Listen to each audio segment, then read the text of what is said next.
Ya. Selanjutnya adalah musyawarah. Musyawarah adalah upaya bersama dengan sikap rendah hati untuk memecahkan persoalan, mengambil keputusan bersama untuk mencapai suatu kesepakatan bersama.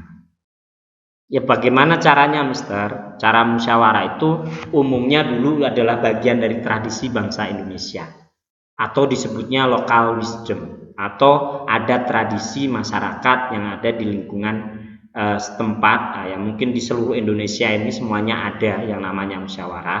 Ada urun rembuk, kemudian ada lagi kalau di Padang itu dengan bahasanya sendiri ya, berkumpul bersama, ada sendiri-sendiri. Nah, di sini musyawarah ini tujuannya adalah supaya memecahkan suatu masalah.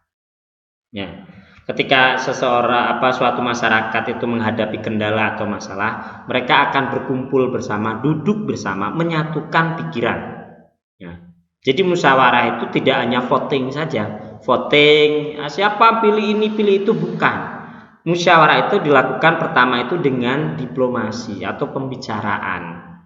Setelah dibangun pembicaraan untuk menyamakan persepsi, menyamakan pendapat, kalau memang susah dilakukan maka nanti akan ada jalan lain, yaitu dengan cara pemungutan suara atau dibahasakan kalau sekarang ini voting. Tapi pada dasarnya musyawarah itu sebetulnya adalah duduk bersama, membicarakan masalah dan menemukan suatu solusi bersama-sama.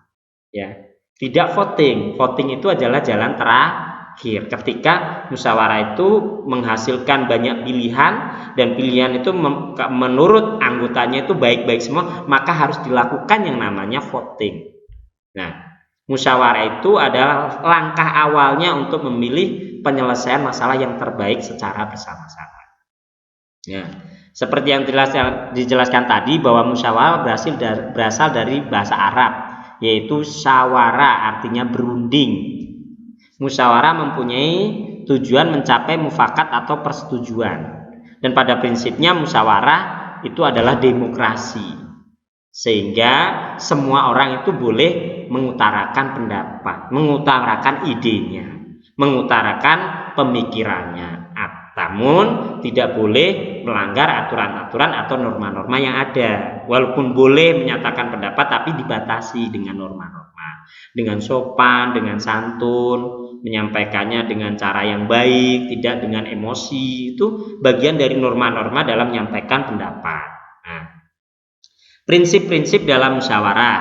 Dalam melakukan musyawarah tidak dilakukan begitu saja, tetapi ada pedomannya yang harus ditaati, yaitu yang pertama adalah adanya musyawarah itu bersumber pada sila keempat.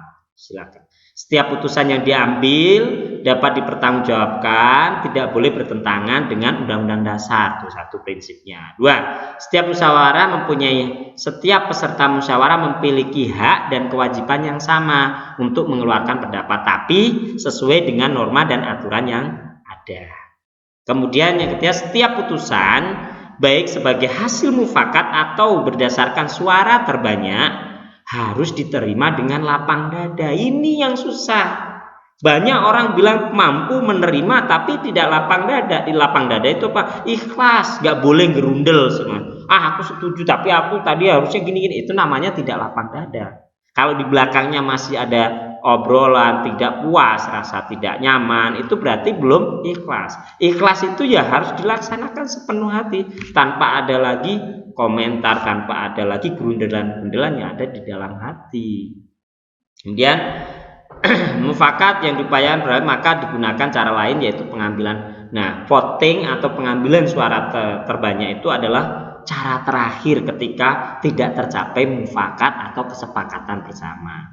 Karena di sini ada banyak pilihan, ada 3 pilihan, mungkin harus dilakukan voting, ya boleh di voting. Nah, itu nanti akan menghasilkan hasil musyawarah dalam bentuk hasil voting. Berikutnya, ciri-ciri musyawarah yaitu mempunyai ciri berikut: dilakukan berdasarkan atas kepentingan bersama, kemudian dilakukan dengan sesuai dengan hati nurani masing-masing.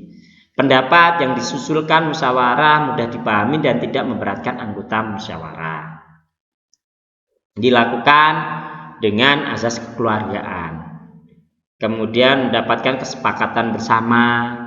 menyelesaikan kesulitan dan kesempatan guna mengatasi melihat masalah dari sudut pandang yang berbeda, sehingga keputusan yang dihasilkan dengan persepsi dan standar anggota musyawarah. Baik, untuk pembelajaran kali ini cukup sampai di sini. Kita akan sambung nanti untuk pada pertemuan PPKN berikutnya. Semoga apa yang Mister sampaikan dapat menjadi pencerahan ya, sebagai sedikit ilmu. Mungkin masih banyak lagi ilmu yang bisa kalian dapatkan melalui membaca buku atau mempelajari di lingkungan sosial sekitar kita, atau melalui sekarang ini teknologi canggih, kalian bisa mencari di internet ataupun di media sosial yang lainnya. Oke, sampai di sini dulu untuk pertemuan kali ini. Mister lanjutkan pada perjumpaan PPKN berikutnya. Mister akhiri, wassalamualaikum warahmatullahi wabarakatuh. Sampai jumpa.